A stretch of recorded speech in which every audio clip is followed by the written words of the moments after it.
première présidente du groupe socialiste, mais surtout première depuis la Révolution française. Quel regard vous portez sur ce moment particulier qui vont être les futures législatives de 2022? Vous êtes un petit peu le premier groupe à en parler ouvertement. Quels sont les contours de votre projet pour les législatives? Alors effectivement, ces journées parlementaires à Montpellier ont pour objectif de lancer la bataille, en tout cas la course de fond pour les législatives, pour constituer une majorité à l'Assemblée nationale en juin 2022. Lancer une bataille, ça veut dire être en capacité d'avoir des projets de loi prêts, des décrets prêts, parce qu'une loi ne se met en œuvre que si des décrets sont prêts. C'est toute cette dimension-là qui va être discutée pendant ces 3 jours à Montpellier.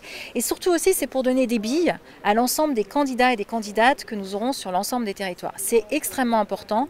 La majorité à l'Assemblée nationale, c'est celle, un président de la République peut vous promettre plein de choses. S'il n'y a pas de majorité à l'Assemblée nationale, il ne fera rien ou elle ne fera rien.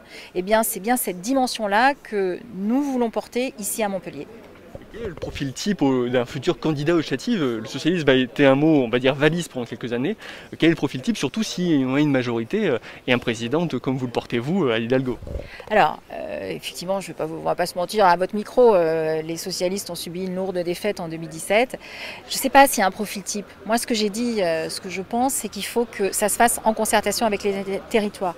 Parfois, les appareils décident à Paris et se disent, allez, on va mettre un tel à tel endroit. Non, non, non, non.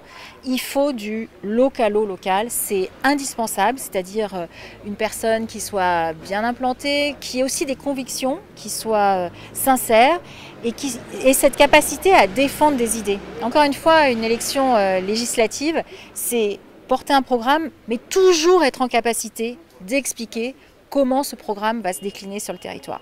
La politique, voter des lois, c'est une chose, voir comment elles s'appliquent localement et surtout les conséquences qu'elles ont, c'est très important.